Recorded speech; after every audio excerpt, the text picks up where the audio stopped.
Okay, welcome to my first video in the series on to foreigners that want to visit the Philippines for the first time. So this is a series of videos on trying to help foreigners that have never been here to get prepared or to try to get some insight on how to get ready to come here and what they can do, what they can't do, things like that. But I just wanted to show you a little bit about where I'm at so you can get familiar with my perspective as well. So I have a little place, a U-shaped entranceway here. There's a couple of places to rent, and I have a nice little efficiency apartment here. Has a bathroom, an outside kitchen in the back. Bedroom. It's like a one fairly good sized room, good air con there, TCL. So it's in north of General Santos, and whoops, I forgot my good tongs, my street tongs. I'm going to leave my indoor tongs in here, indoor flip-flops. But you can see here, so this is the intro. You can see a little bit here is a motorbike here. So I'm going to give you about 7 or 8 things to consider here as you prepare and consider coming to the Philippines for the first time for a visit. So you can see my road is rocks and dirt, and it's getting towards the evening, so it's getting a little darker. There's a lot of clouds, but you can see down there, and this is a nice little, and there's a camera there, you see it? Okay, they have a lot of CCTV here, businesses and homeowners, because they don't want to get ripped off. I haven't experienced any theft, but there's enough police presence, guard presence everywhere, and CCTV, because people, I've heard, they like to steal. So I'm not sure how many, but it can happen. But they want to be accountable. They're trying to hold people accountable. So I'm walking down my little street. The first thing I want to talk about is the regions. The Philippines is divided into 3 regions, I believe. The first one is Luzon. That's the upper part. It's very large. It includes Manila and all north. But it also includes some southern parts of Manila, even out on the water, away from the so-called Philippines, on Palawan Island. Palawan is at least two islands. Coron's the smaller one. El Nido area is the bigger island. And so that's Luzon, Luzon. And then the second region is Visayas. It's in the middle. And so while the upper region, Luzon, is more of one big landmass, except Palawan, the second region in the middle is more water in between the land. It's more islands, even if it's big islands. And so it has its benefits and drawbacks too. And then the third region is the very southern part, a huge landmass island called Mindanao. I'm in Mindanao, and that's where I ended up. So I'm going to say hello here to some people. Ayo. Hello. Hello. Okay, I'll be back. Hi. So let me talk about the regions a little bit. And this is the first video in a series of about 6, maybe some more. It's going to be the longest video. And so bear with me. The other ones are short. Some of them are real short. Some of them about 10 minutes. But I'll try to get to the point here. Luzon. I really like Luzon. It could be my favorite. It's possibly my favorite region. And the reason is I just feel it's more Americanized. Not that I'm not living in an Americanized place here. Obviously, I'm in a little province area. But if I can walk down that way. Sure. So there's a big market. Well, actually, there's a big market up here. I want to show you. On the weekend, they have a big outdoor market. It's a little town here. But, when I got north of Manila, when I left there on a bus, I just seen businesses that I'm familiar with, car dealerships. There's a really nice airport in Clark, former Air Force base or something. It's new, it looks good. It's not as busy as other places. And there's a mountain ridge there, Sierra Madre Mountains. I think it may help with some of the storms in parts of the Luzon region where the mountains might deter the typhoons a little bit. So I have different reasons for why I like Luzon. But Luzon has Baguio. It's like a mile-high city, and Even like 5 hours north there, there's tall hills, and it's very cool there at night. I love it. So I have my reason. Visayas has its own benefits too. I mean, you can do a lot of snorkeling there. You can swim with the whales. You got little islands. You got Cebu, which is a major airport, and gonna get run over here. Cebu has a major. You can fly into Cebu or Manila from international locations. You're not allowed to video people here. It's against the law, so I got to be careful. So Visayas has its own benefits, and in the Visayas there's water, so you got to take ferries or flights. Smaller airports there, but you can get around. And then Mindanao is distinct in its own way. Now, the city I'm near, General Santos, it's called the tuna capital of the Philippines because they have a lot of tuna that comes through here.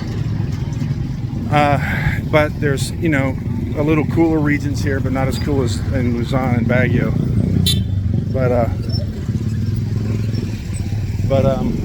Yeah, the market's over there. So what I'm trying to say is there's 3 different regions, and you need to pick.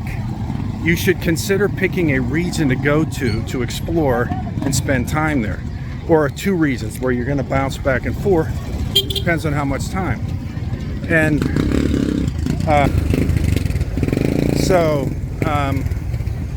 that's my recommendation, is you try to get familiar with the regions, try to pick a place.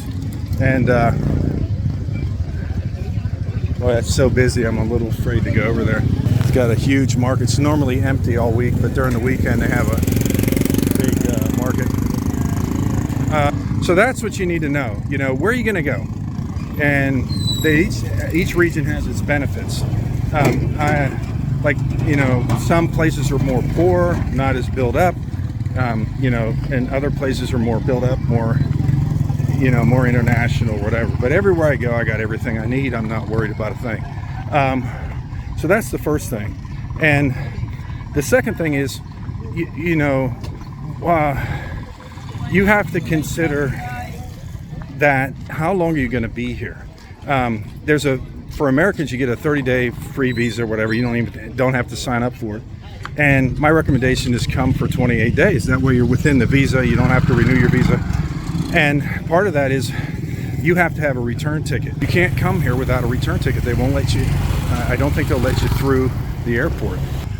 That's why I recommend 28 days, because the visa is 30 days, so you can get out of here before you run into that problem. And you will have a problem if you leave late. They'll notice in your passport you're there long, and you'll have to pay fees at the minimum. Typically, that's all there is, just fees. You know, my recommendation is decide how long you want to be here, and then, you know, pull the trigger on that. And so you have to, you know, get your experience here. You know, there's a concept out there where you're doing research, right? You're watching this video, searching. You know, there's a point where you need to stop doing that and go get in the water. You can study the water all you want, but you don't know how to swim. You really don't have a feel for it. You need to have personal sensations about being over here. Sight, smell, sound. You know, you need to get over here and get in the water. So there comes a point where you need to stop the research. And I've been wrong on a lot of things that I thought were here. And I had a video out on there. I was wrong. There was at least 7 things or more or less that I was wrong on. And they're building new market spaces here with like garage doors. They can open them up. So, you know, I just want to make sure I recommend that. So let me move on to another subject here. I'm sure I'm not telling you everything you need to know. Agoda.com. You can plan your trip, especially inter-country flights and hotels in the Philippines with Agoda.com. It's not the only thing you can use. It's what I use that was recommended to me by somebody. I can't remember who. And then I do all my internal bookings on there typically. And I get hotels, I get great deals. Wow, there's a lot of people out here today. And you can get hotels from anywhere from like $7 up to over $500, depending where you go. You can look at reviews. That's what I do. I usually pick hotels that are very good rated or excellent or beyond excellent. not the lower level ones. And then you can look at the reviews, you can look at pictures, you can look on a map. They'll give you a little map link at every hotel. You can see where it is, so you can see if it's close to a mall. Hello. Whether it's where you need to be. Because like in Cebu, for example, my experience there is when I got a hotel, it was not in the location where I needed. Boy, it was tough to get where you wanted to go quicker. So, because there's a lot of people there. So some cities that are big, you need to really pinpoint where you need to be if you want to have less frustration and less travel time. So, man, it's coming alive here today. I wonder if everybody's coming in from out in the mountains. So I'm heading to one of my favorite little coffee shops, restaurant up the street.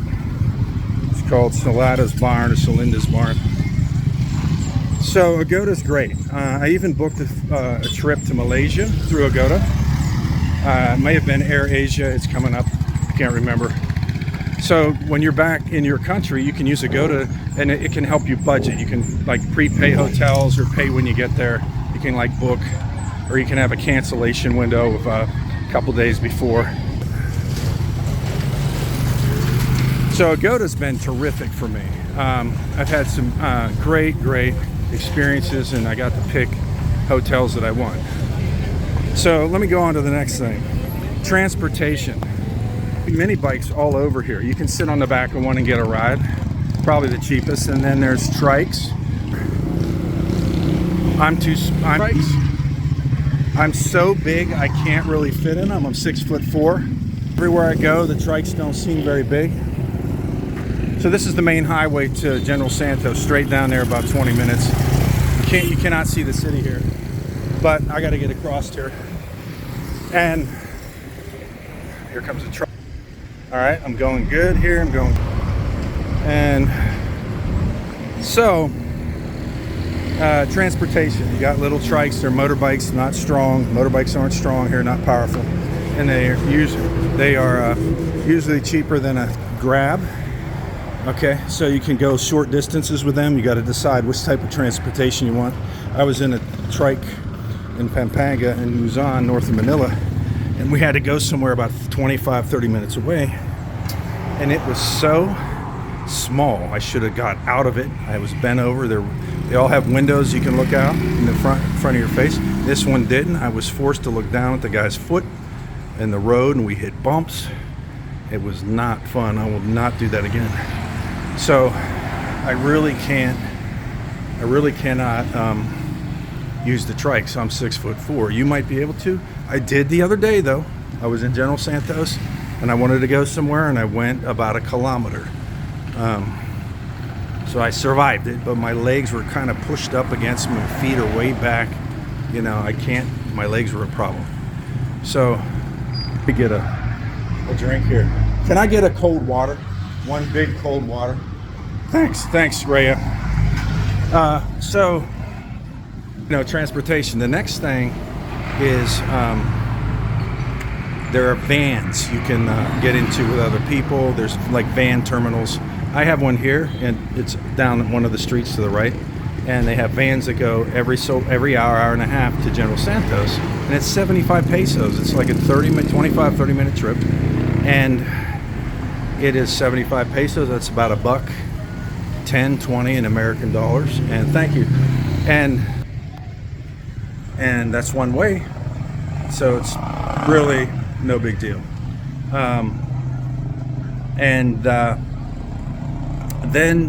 So those are group vans. I usually let me sit up front. I'm older, and then I usually try to get the front seat just so I can have a little more leg room.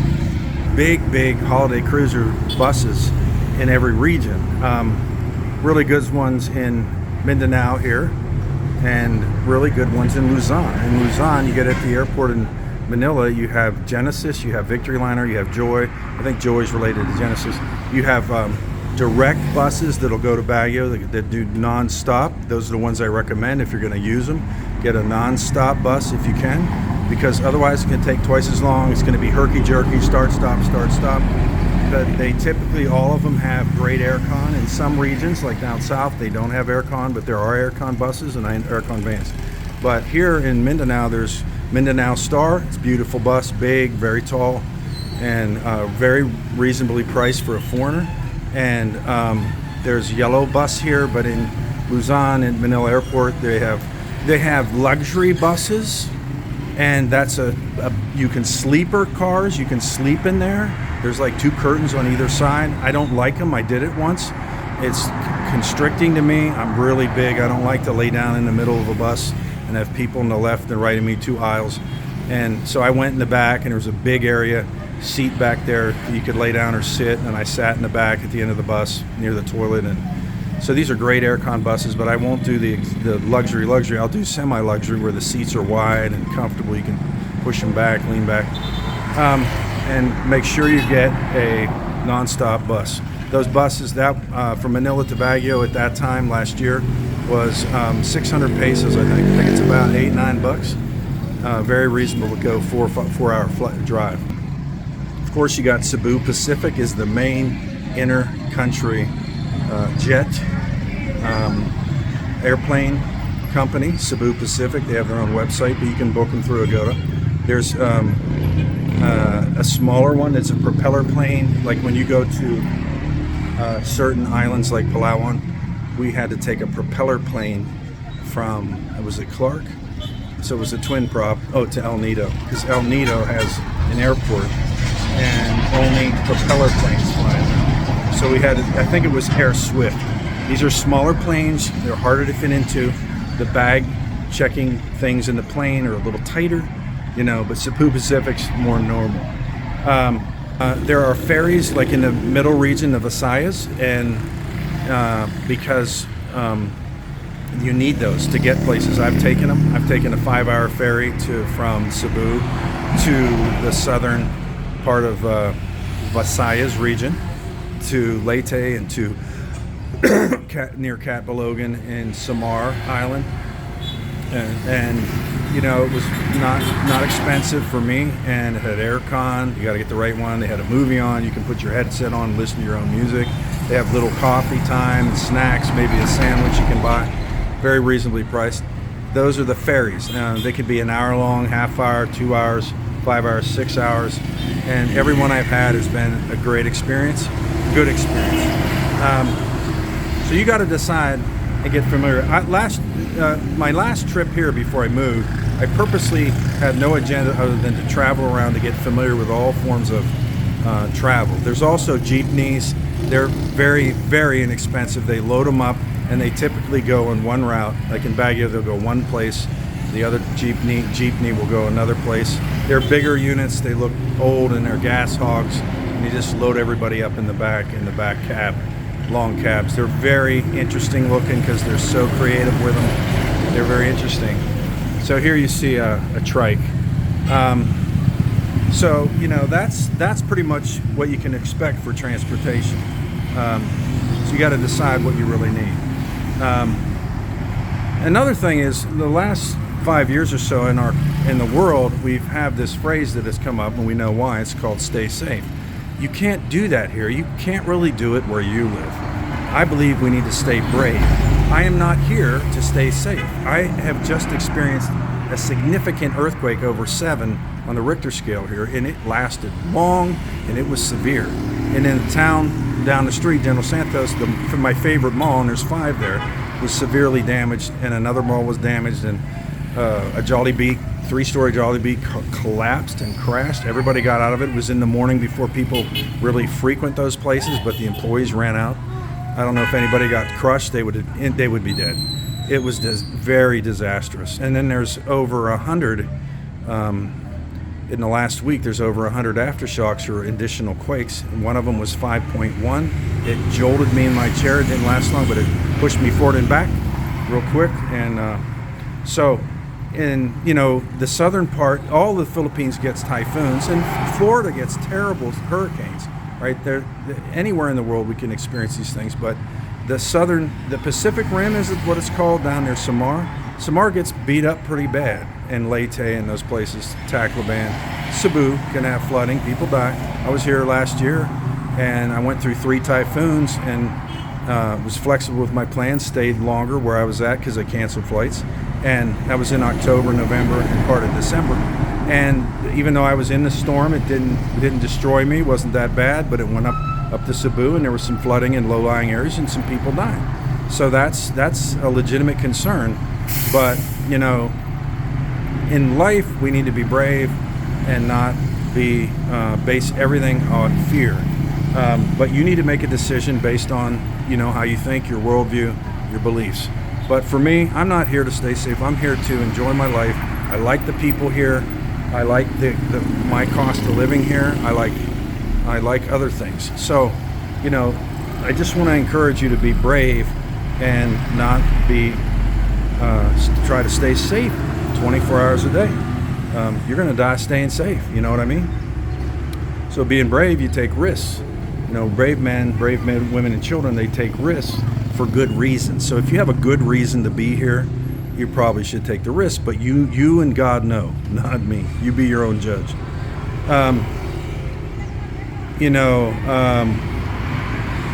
Let's see what else here. Cultural experiences. That's how I describe them. So, for example, the malls. At least the malls where I'm at. I've been in malls all over the Philippines. But they have sort of a cultural twinge to them. So like Christmas, there's like 2 or 3 months where they dress it up. They have the music, maybe piano playing, automatic piano, and just it's just different. It's what their culture's into. So they put it 3 months into the mall, and if you want to experience that, you should come there at that time. I'm not saying you're going to be wild or anything, but it's a certain vibe. There are night markets and day markets. You just saw a partial one here in this little town. They have a big market that develops over the weekend, starting on Friday, and today's Friday. So that's what it appears to be. Otherwise, those are empty spots. So people come in to make money. And so the day markets and night markets are interesting. In Baguio, there's a night market that opens at night. The police shut down certain parts of the road. You can get there and it's packed all the time, especially in the weekends. There's a big clothing line along the sidewalk of the main road, Sessions Road or whatever. And it's packed elbow to elbow. There's all kinds of clothing left and right. You can walk down, and then down a little ways to the left is an eating area. You walk through a threshold. There might be a blind person there singing with karaoke, and the police allow it, so you can contribute if you want.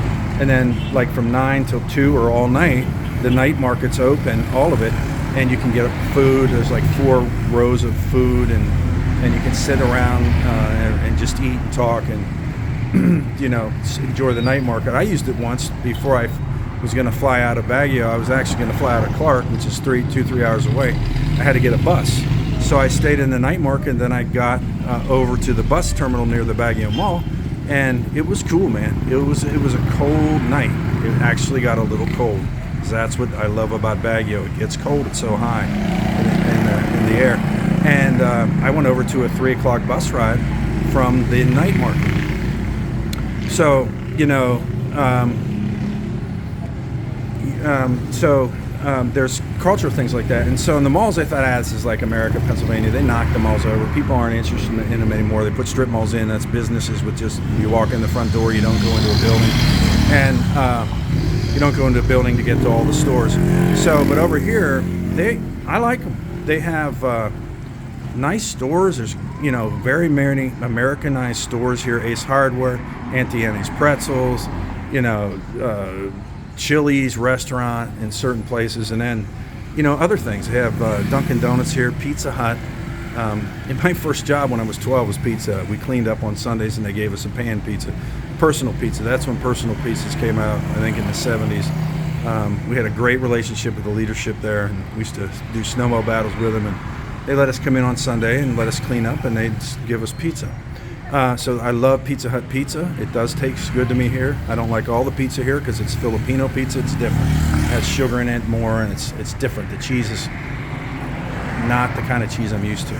So what I'm trying to say is, like in the malls here and where I'm at now, there's like youth that were dressed up pretty well and formally, and they were gonna do some sort of ballroom dancing by themselves, young women by themselves, or the men, and they're practicing in the mall, and the music is loud, and it's just amazing. And then In another mall, there's on the third floor near one of the department stores, they have a singer there, a woman with a little amp, and she's singing, and everybody's listening. And they have like event places there where huge. Some of the malls have a huge event place, and the high schools or elementary schools or colleges will come in and have a graduation.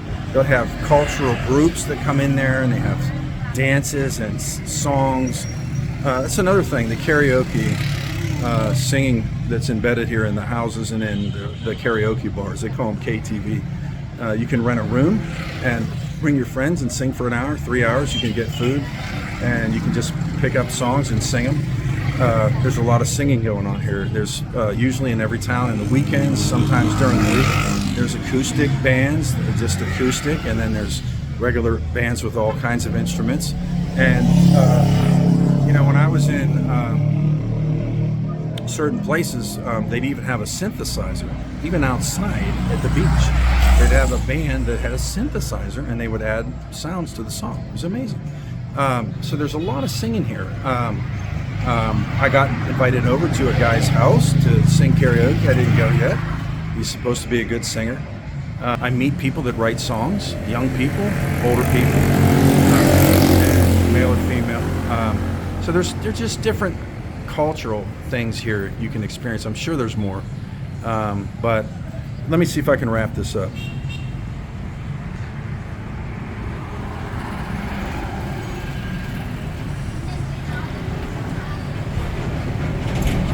There are foreigner meetups in major regions, in BGC. There is one weekly lunch group that gets together in General Santos. I don't feel like there's a lot of foreigners down here, but they do have a meetup. There's more foreigners in Manila, BGC, perhaps Baguio, let's say. But you can typically get connected to some foreigner groups that might eat together and spend time together. That's nice to make. I went to a lunch this week, and I invited a 28-year-old British man that I met when I was staying down in General Santos. He was staying next to me. We became friends, and I said, hey, why don't you come to this meetup? And he did, and he met somebody there that he really connected with, and he's going to stay in touch with. An older guy that's from where he's from, near there. And so that's my initial video. There's a whole series on this, and I want to encourage you to, if you really need to explore a little more and do a little more research, see videos 2 through 6, is it? Maybe I'll have a 7th, I don't know. But they're much shorter videos. This was longer. This is the first group of subjects that I wanted to present to you for your consideration. I know you need to know more information. That's okay. You can contact me. I'm sure my email's out there. You can catch me on Facebook at Patrick Yanello, and just reach out to me through Messenger, and I'm happy to try to help you. I just want to be a friend to you. I want to help you make a good decision on your first visit here. And the other videos have incredibly important information in it that would help prepare you or help you decide what you're going to do over here, whether you should even come, and whether you're, what you can expect here, and how to budget, or to the trip, the visit, or whether you should move here right away. So I hope this helps, and I look forward to chatting with you in the next video.